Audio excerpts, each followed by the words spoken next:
Hepinize merhaba arkadaşlar. Bugün sizlerle birlikte şunu mu yoksa gerçeği mi? Daha iyi onu göreceğiz. Tabii ki de ben gerçeğini tutuyorum. Siz de neyi tuttuğunuzu yorumlara yazın. 4 like gelirse bu videonun devamı. Hemencik kamerayı açıyorum. Şöyle.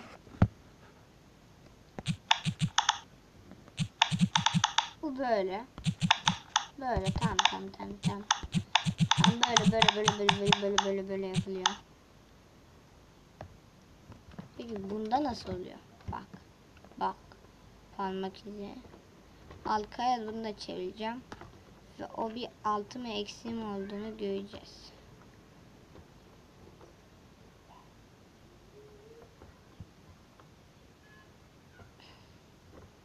Bir de bunun bastırıldığında şekli parmak izi çıkıyor. Bak bunda çıkmıyor. Bu da bir eksi. Arka eğer bunun gibi olsa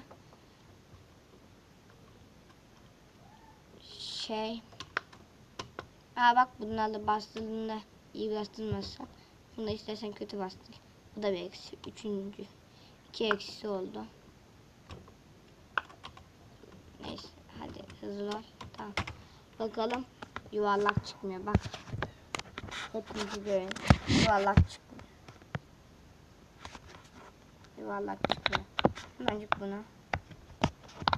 Hemencik bunu böyle yuvarlak çıkmıyordu. Parmak izin oldu. Parmak izimle alakası.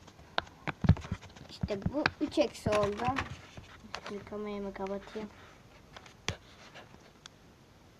Ve bu uygulamanın diğer şeylerine bakalım. Mesela bu var.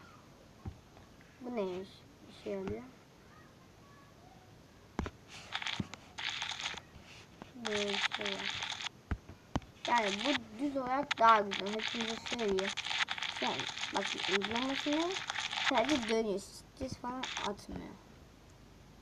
Daha büyük bak renkli sadece. Yani bu güzel değil. Ben hiç beğenmedim. Sonra bu var. Ne olduğunu. Böyle bir şey işte bu da. Kırmızı yani. Neyse renkler ya.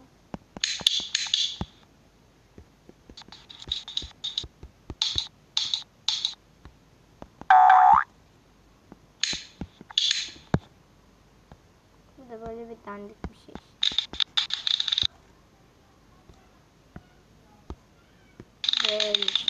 Böyle ses çıkartma bir şey sadece.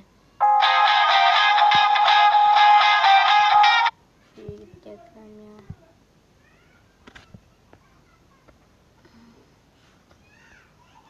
Hiç sevmiyorum reklamı. Şimdi buna basıyorum. Bir de böyle patlıyor balon bunlar galiba. O ne kadar güzel oluyor. Ama bu güzel. Hepsinden en çok sevdiğim bu oldu. Sizin en çok sevdiğiniz ne oldu yorumlara yazınız.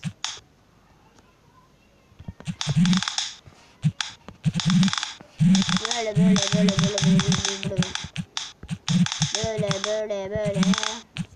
de böyle. Güzel değil bu da yani.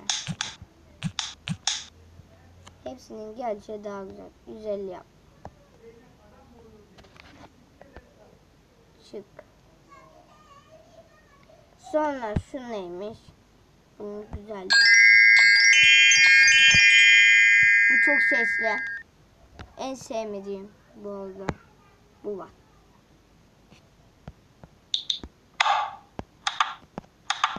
Nasıl bir şey bu? Hiçbir şey anlamadım. Ben kötüyüm.